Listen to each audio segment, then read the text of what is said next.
maulang Martes po sa ating lahat. Ako si Benison Estareja. Meron po tayong update regarding sa ating minomonitor si Tropical Depression Hener na nasa loob po ng ating Philippine Area of Responsibility at kasalukuyan tumatawid po sa Northern Luzon plus the Southwest Monsoon or Habagat na siyang pinalalakas hindi lang ni Bagyong Hener kundi pati ang isa pang bagyo sa labas ng Philippine Area of Responsibility. Naglandfall na nga po kaninang alas 11 ng gabi itong si Tropical Depression Hener sa bayan po ng Palanan sa Isabela. And as of 4 in the morning ay nasa vicinity na ito ng bayan ng Alicia sa Isabela pa rin. Taglay ang maximum sustained winds na 55 kilometers per hour malapit sa sentro at may pagbugso hanggang 70 kilometers per hour. May kabilisan po ito na kumikilos westward or pakanluran sa bilis na 30 kilometers per hour at nagdadala na po ito ng masungit na panahon in many areas of northern and central Luzon. Dito naman po sa Southern Luzon, Visayas, and Mindanao, andyan pa rin ang habagat or southwest monsoon na siyang pinalalakas nitong si Bagyong Hener at si Bagyong Pulasa na nasa labas pa rin ng ating Philippine Area of Responsibility and soon ay papasok na rin ng ating PAR. Base po sa latest track ng Pag-asa, inaasahang kikilos pa rin po pa westward or pakanluran sa mga susunod na araw itong si Tropical Depression Hener.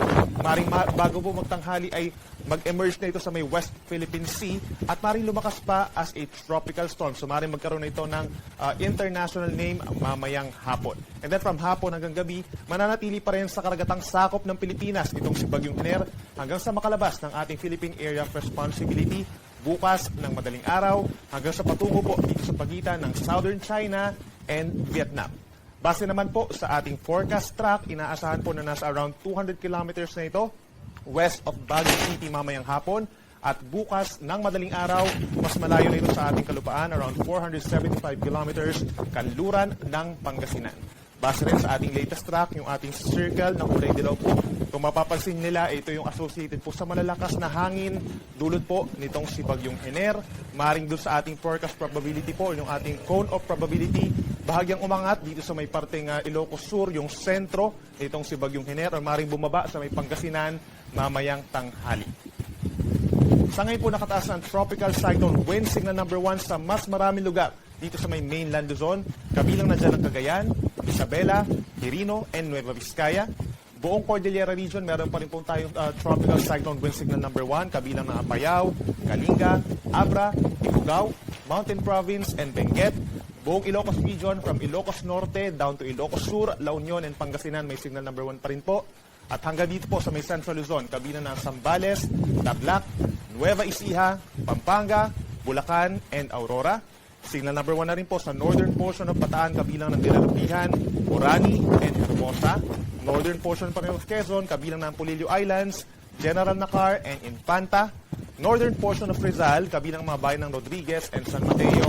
At ang northern portion of Metro Manila, meron na po tayong tropical cyclone wind signal number 1 or malalakas na hangin, kabilang na ang Quezon City, Caloocan, Valenzuela, Malabon, Navotas, Marikina, Manila, San Juan at Mandaluyong. Itong mga areas po natin na nabanggit, automatically po ay suspended na ang sea travel for all types of sea vessels dahil within 24 hours magiging malakas po ang hangin around 40 to 55 kilometers per hour at bukod pa dyan, magkakaroon din po na pamisa-misang malalakas na mga pag-uulan. And speaking of pag-ulan, asahan po natin yung heavy to intense rains dun pala po sa areas na pinakamalapit dito kay Bagyong Hener plus the habagat sa may western sections pa ng Southern Luzon and Visayas. Heavy to intense rains or hanggang 200 millimeters na dami ng ulan for today lang po yan. Cagayan, Isabela, Quirino, Apayao, Kalinga, Mountain Province, Ifugao, Ilocos Norte, Aurora, hanggang dito sa may Palawan, Occidental Mindoro, Aklan, Antique, and Negros Occidental. Moderate to heavy rains naman po ang asahan or pabugso-bugsong malakas na ulan sa natitirang bahagi ng Cordillera Region and Cagayan Valley, west of Ilocos Region, Nueva Ecija, Bulacan, Quezon, Rizal, hanggang dito sa may Bicol Region at natitirang bahagi ng Mimaropa, Western Visayas, and Negros Island Region. And other parts of the country, kabilang po ang Metro Manila, asahan pa rin po ang makulimlim na panahon na sasamahan din ng kalat-kalat ng mga pagulan and thunderstorms dahil pa rin yan sa southwest monsoon or habagat. Bukas at sa makalawa, aasahan pa rin po natin ang pamisa-misa malalakas na pagulan in some areas.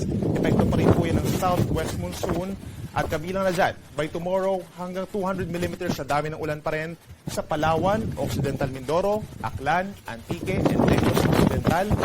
Habang meron tayong moderate to heavy na mga pagulan, dito pa rin po sa may norte, Ilocos Region, Cagayan Valley, Cordillera Region, Zambales, Bataan. Mas lalakas pa po ang ulan sa Metro Manila, ganyan sa Calabarzon, Bicol Region, Central Visayas at natitira ring bahagi po ng Mimaropa, Western Visayas and Negros Island Region dahil ito po yung time na papasok na itong bagong bagyong si Helen. And then pagsapit po ng Thursday, September 19, Occidental Mindoro pa rin po makakaranas ng pinakamaraming ulan habang sa Metro Manila possible po ang moderate to heavy rains pa rin po lalo na sa umaga hanggang tanghali as well as La Union, Pangasinan, Zambales, Bataan, Aklan, Antique at natitira pang bahagi ng Mimaropa. Kaya naman po patuloy na paalala sa ating mga kababayan, mag-ingat pa rin po sa mga pagbaha, lalo na po sa mga low-lying areas at yung mga hindi typical po na binabaha. Possible din po na magkaroon ng mga flooding sa inyong areas. Possible din po yung pag-apaw at pagragasan ng mga ilog, lalo na yung mga downstream.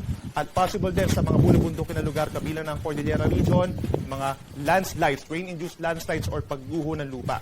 Lagi po makipag-coordinate sa inyong mga local disaster reduction and management offices kung kinakailangan po ng paglikas at lagi makipag-ugnayan sa inyong mga local chief executives for possible suspension po ng work and class. Kabilang na dyan ang governors, mayors, and the barangay chairman even. At para naman po sa malalakas na hangin, dulot pa rin ng southwest monsoon, bukod pa dun sa binanggit natin ng signal number 1, meron din po tayong mararanasan ng mga pagbugso dahil sa habagat over Batanes, Mimaropa, down to Bicol Region, Visayas, and Mindanao. Magpapatuloy pa rin ang mga pabugso-bugsong hangin sa Zambales, Bataan, bukas, gayon din sa Pampanga, Bulacan, Metro Manila, Calabarzon, down to Mimaropa, Bicol Region, at dito pa rin po sa Visayas and Mindanao. At hanggang Thursday, dahil nga dito pa rin sa southwest monsoon plus si Bagyong Helen, ay meron din mga hangin or gusty winds dito sa Isabela, Aurora, Pangasinan, Zambales, Bataan, Metro Manila, hanggang dito pa rin sa Calabarzon, Mimaropa, Bicol Region, Western Visayas, and Caraga Region. Bukod po sa malakas na ulan at malakas na hangin, meron din matataas na mga alon dahil pa rin yan sa malakas din na southwest monsoon. Gale warning po nakataas as of 5 in the morning dito na po sa may Batanes and northern portions of Ilocos Norte and Cagayan. Habang magpapatuloy ang matataas na alon dito pa rin po sa may southern Luzon and Visayas as well as Mindanao, sa Occidental Mindoro, Palawan, portions of Aklan, Antique, Iloilo, southern portions of Negros Occidental and Negros Oriental, Siquijor, dito rin po sa may Cebu, Bohol, hanggang dito sa may Southern Leyte, Dinagat Islands, Surigao del Norte, Zamboanga del Norte, and Camiguin.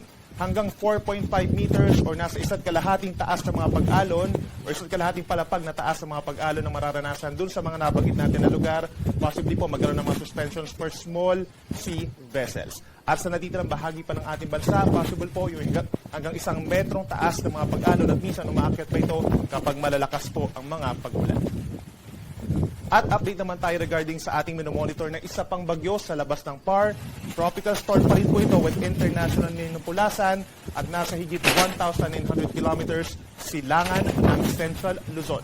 Bahagyang mas malakas at 65 kilometers per hour, malapit po sa kanyang sentro at may pabuso hanggang 80 kilometers per hour. Kumikilos pa north-northwest at bahagyang mas mabagal sa ngayon at 15 kilometers per hour. Pero eventually po ay bibilis din ito habang papasok na ng ating Philippine Area of Responsibility. At kapansin-pansin din itong cloud cluster sa may silangan po ng ating bansa na karamihan ay nasa loob na rin po ng ating Philippine Area of Responsibility. Pero wala pa tayong indikasyon na ito magiging isang bagyo or low pressure area sa loob ng 24 oras.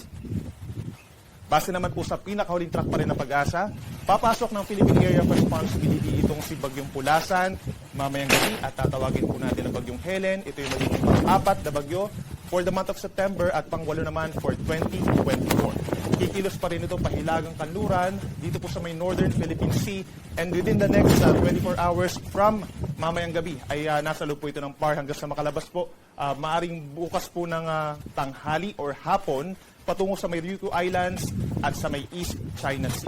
Mananatili pa rin po ito sa tropical storm throughout the forecast period. Susunod po 2 hanggang 3 araw. Subalit nandyan pa rin po yung enhancement ng southwest monsoon or habagat. Kagaya nung nagdaan po na bagyong Ferdy na dumaan din dito sa may North Philippine Sea, sa may corner ng ating area of responsibility. close to me. Magic blossoms and